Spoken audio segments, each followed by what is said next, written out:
আমাদেরকে যারা বলে আমরা বিশ্বে শান্তি চাই, আমরা বিশ্বে শান্তি চাই, তারাই তাদের ক্ষমতা আমাদেরকে দেখায়। কারণ তারা দেখায় তাদের অনেক ক্ষমতা আছে, তারা যা ইচ্ছা তা করতে পারবে, আর আমাদের থেকে হাতে শিকলবন্দি অবস্থায় বসে থাকতে হবে।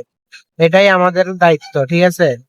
কয়েকদিন আগেও আমরা ভেনেজুয়েলার সামরিক মহড়ায় শুনেছি, দেশের জন্য জীবন দিব, তবুও আমেরিকার কাছে মাথা নত করব না।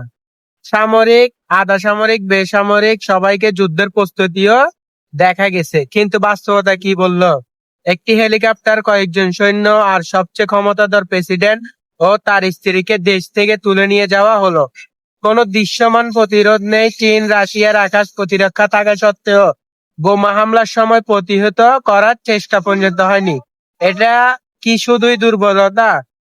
না, এটা ছিল সামরিক বাহিনী ও ইন্টেলিজেন্সের ভেতরে লুকিয়ে থাকা বিশ্বাসঘাতকতার ফল। ইতিহাস বলে, যে রাষ্ট্রের ভেতর থেকে ভাঙে তাকে বাইরে থেকে ধাক্কা দিতেও হয়। এখন আসুন আমাদের নিজেদের প্রেক্ষাপটে তাকাই।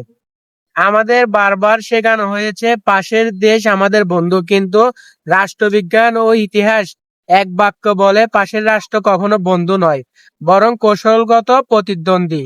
পাশের রাষ্ট্র শক্তিশালী হয় পাশের দেশকে কাউন্টার দেওয়ার জন্য। আজ বাংলাদেশ নতুন অস্ত্র কিনেছে, আকাশ প্রতিরক্ষা যুক্ত করেছে, সশস্ত্র বাহিনী আধুনিক করেছে। প্রশ্ন একটাই, কাকে কেন্দ্র করে?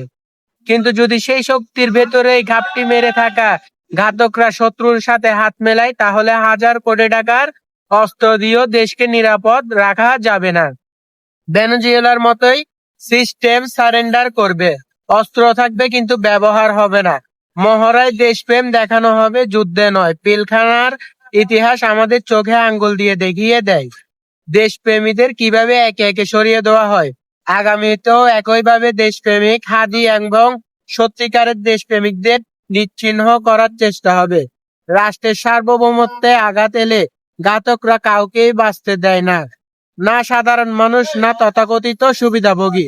এই জন্য ইতিহাসের শিক্ষা পরিষ্কার, অস্ত্র দরকার, কিন্তু তার চেয়ে বেশি দরকার বিশ্বস্ত মানুষ। নিরাপত্তা মানে শুধু প্রযুক্তি নয়, দেশপ্রেমিক নেতৃত্ব। ইন্টেলিজেন্স, প্রশাসন ও মিলিটারিতে ঘাপটি মারা দালালদের চিহ্নিত করে সরাতে হবে। বিদেশি দালাল, মাফিয়া, ক্ষমতালোভী গোষ্ঠী রাষ্ট্রের সবচেয়ে বড় শত্রু। এই যুদ্ধের যুগে কেউ কাউকে রক্ষা করতে আসে না। রাশিয়া, চীনও তাদের মিত্রকে বাঁচাতে পারেনি, আপনাকেও কেউ বাঁচাতে আসবে না। রাষ্ট্রের বন্ধু বলে কিছু নেই, আছে শুধু স্বার্থ আর সব। এখনই প্রস্তুতি নেন, আর সৎ লোককে আপনার ক্ষমতা দিন, যাতে সাহস নিয়ে কাজ করতে পারে। বিশ্বস্ত মানুষ খুঁজেন, বেঈমানদেরকে কখনোই বিশ্বাস করবেন না।